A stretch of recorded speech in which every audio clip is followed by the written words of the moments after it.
You can't honestly believe that I'm from the tribe of Judah and once hid out in ancient Egypt, which is in northern Africa. All 12 tribes look the exact opposite of me, but yet the masses are still dancing around in Wonderland. I and those who help me push strong delusions have an agenda, which includes mixing up the tribes. Matthew the 13th chapter tells you how the wicked one sows tares all over the world, which is his offspring. Watchman and Deborah have pulled together some facts that will hopefully get your attention. Don't deceive yourself with foolish lies. Where are the 12 tribes of Israel today, and who are they? Though many believe that the so-called Jews represent all 12 tribes of Israel, the fact is they don't represent any of the tribes. They are actually Jewish converts to a religion called Judaism. They are not the descendants of Jacob, the father of the Israelites. So if they are not, how can we identify who they are today? Here are some biblical clues that will help you to identify who the 12 tribes are. Deuteronomy 28, verse 45 and 46. Moreover, all these curses shall come upon thee, and shall pursue thee, and overtake thee, till thou be destroyed, because thou hearkenest not unto the voice of Yahuwah thy Elohim, to keep his commandments and his statutes, which he commanded thee. And they shall be upon thee for a sign, and for a wonder, and upon thy seed forever. The scriptures make it clear that the curses of Deuteronomy 28 would be a sign upon the Israelites. Many people, including our people, knew that something was wrong with us. We just couldn't pinpoint it. Caucasians were teaching that it was the curse of Canaan, Ham's son, that was on us. But we know, according to the scriptures, that prophecy was fulfilled when the Canaanites became hewers of wood and drawers of water for the Israelites. So when we read the curses of Deuteronomy 28, we know that this does not fit the so-called Jews that's dwelling in the land of Israel today. Also, the scripture states that once the true Israelites are back in their land, that they would not learn war anymore, and that the whole world would be at peace. Instead, we see wars all over the Middle East, all over the world even. Micah 4, verse 2 and 3. Many nations shall come and say, Come, let us go up to the mountain of Yahuwah, and to the house of the Elohim of Jacob, and he will teach us his ways, and we will walk in his paths. For the law shall go forth of Zion, and the word of Yahuwah from Jerusalem, and he shall judge among many people, and rebuke strong nations afar off. And they shall beat their swords into plowshares, and their spears into pruning hooks. Nation shall not lift up a sword against nation, neither shall they learn war any more. Isaiah 14, verse 5 through 7. Yahuwah have broken the staff of the wicked, and the scepter of the rulers. He who smote the people in wrath with a continual stroke, he that ruled the nations in anger, is persecuted, and none hindereth. The whole earth is at rest, and is quiet. They break forth into singing. The 12 tribes of Israel are all Negro. They fled into Africa because they were Negro. There are many that claim that the 12 tribes of Israel were a mixed race people. This claim is based on two factors. One, the handmaidens of Laban, Bilhah and Zilpah, were they Negroid or Caucasoid? The scripture doesn't mention the genealogy of Bilhah and Zilpah, but we know for certain that their offspring only married with Negroes. We know for a fact that they were not Caucasoid, but Negro. 2. Joseph married an Egyptian, which we know for certain that their offspring were Negro as well. Thus, there were no offspring mixed Caucasoid among the children of Israel. The so-called mixed multitude that left out of Egypt still would have been called Negro in appearance, because the children of Israel were not mixing with Caucasoid. Using Joseph and Moses as an example to claim that the marriage to foreigners was permitted, it is important to note that the law had not yet been established. We know that the law explicitly forbids the marrying of foreigners. Throughout the Bible, we can see very clear indicators of what is prophesied to happen to the Israelites. Although they've had many captivities in the past, in the last days there is a specific prophecy that would affect only the tribe of Judah. Isaiah 11, verse 12. And he shall set up an ensign for the nations, and shall assemble the outcasts of Israel, and gather together the dispersed of Judah from the four corners of the earth.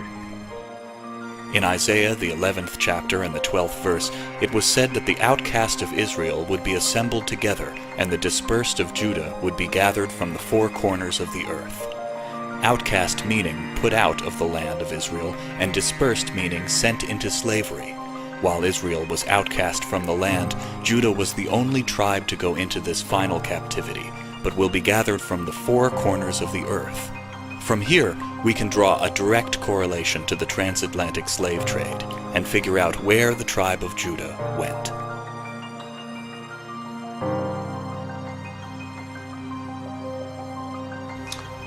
Only one of the 12 tribes was actually shipped into captivity, and that was Judah. And the scripture makes that quite clear. Judah and Israel were separated. And it was Judah that committed abomination against the Most High. Ezekiel 37, verse 21 and 22.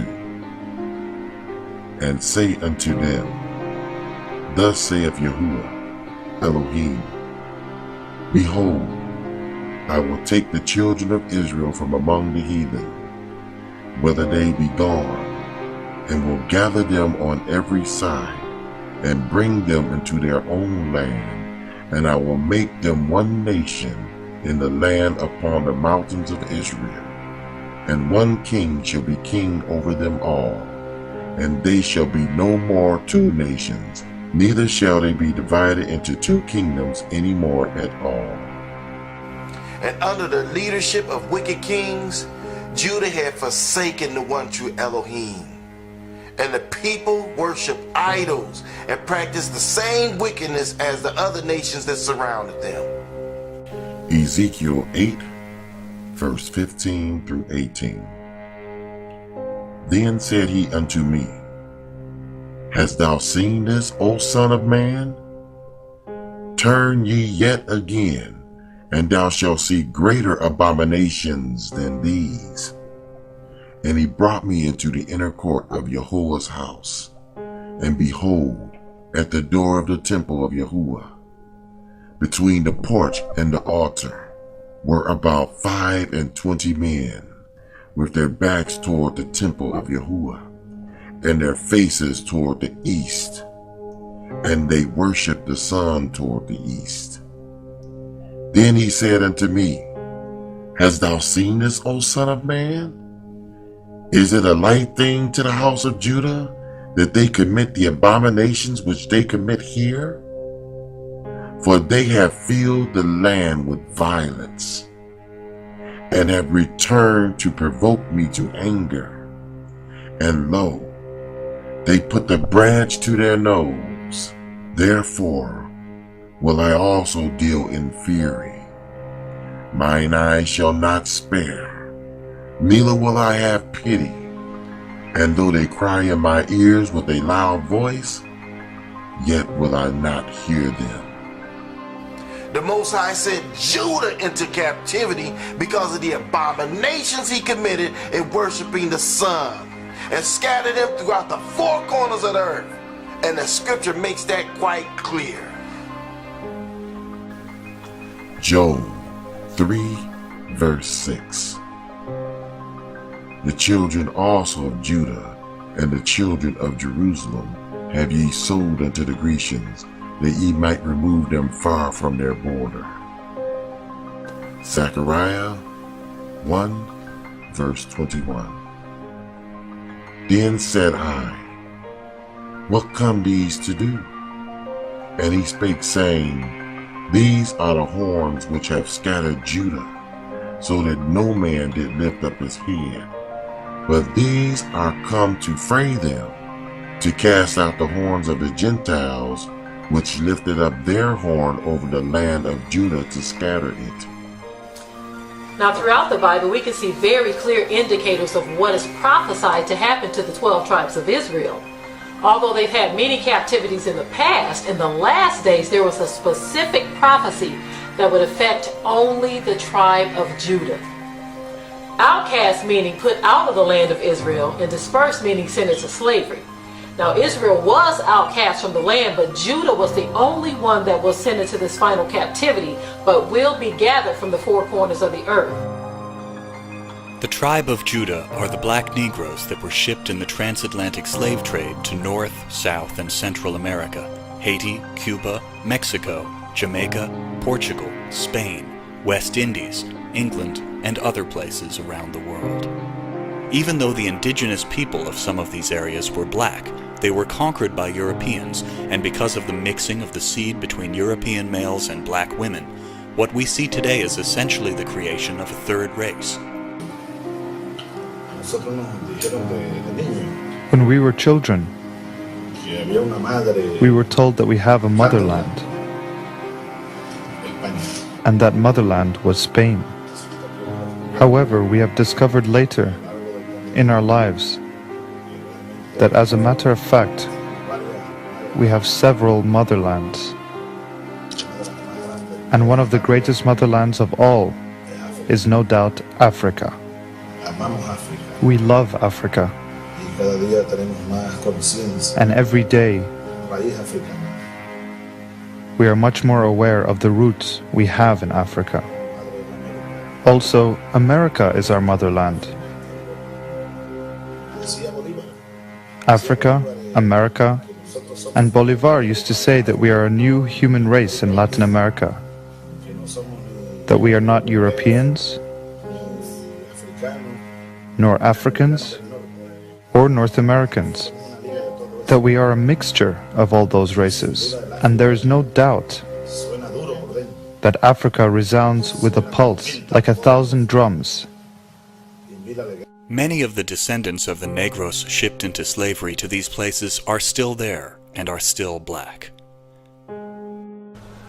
North American Negroes, descendants of Negro slaves. South American Negroes, Colombia Negroes, Argentina Negroes, Brazil Negroes, Uruguay Negroes, descendants of Negro slaves. West Indies Negroes, descendants of Negro slaves. Haitian Negroes, descendants of Negro slaves. Cuban Negroes, descendants of Negro slaves. Mexican Negroes, descendants of Negro slaves. Jamaicans are Negroes, descendants of Negro slaves. Spanish Negroes are descendants of Negro slaves. Portugal Negroes are descendants of Negro slaves. United Kingdom Negroes are descendants of Negro slaves. Many of the descendants of the Negros shipped into slavery to these places are still there and are still black. However, the images widely shown of Portuguese, Argentinians, Uruguayans, Mexicans, Cubans, Guatemalans, Panamanians, North American Indians, and Puerto Ricans are a mixed race people, and many confuse them with the indigenous by claiming them to be as such and ignoring those of dark skin. The indigenous seed has been whited out and replaced with a lighter skin, mixed seed of a European father and a black mother.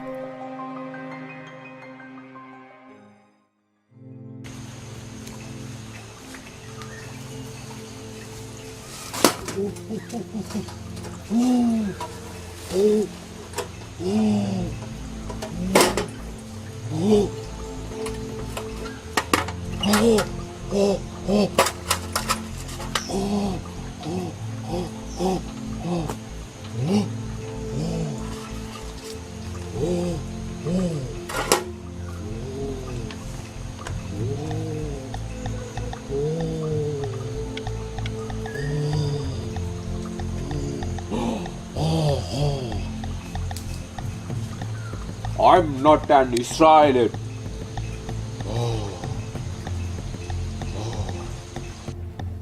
See, now that guy definitely ain't no Israelite. He can't even pronounce the word right. Who were the original inhabitants of South and Central America? Everyone would like to stake their claim, but the fact is that there was a population of people there prior to European invasions. The original inhabitants left many clues of who they were right on the walls of caves, monuments built, and other structures. There were even pyramids and what they call large Olmec heads of what the original inhabitants looked like. The Olmec heads are irrefutable proof that the people of the region had the features of so-called black people. With large lips, wide noses, and other features, it would be hard to deny the evidence of our own eyes as to who these people were. One could only draw a conclusion that the original inhabitants sailed here from the African continent. There is a lot of confusion concerning who the 12 tribes of Israel are today.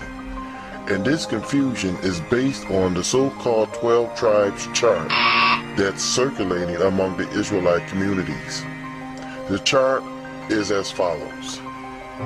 Judah, the Negroes, African Americans. Benjamin, the West Indies. Levi, the Haitians. Simeon, the Dominicans. Zebulon, from Guatemala to Panama. Ephraim, the Puerto Ricans. Manasseh, the Cubans. Gad, North American Indians. Reuben, Seminole Indians. Naphtali, Argentina and Chile. Asher is Colombia to Uruguay. And Issachar are the Mexicans.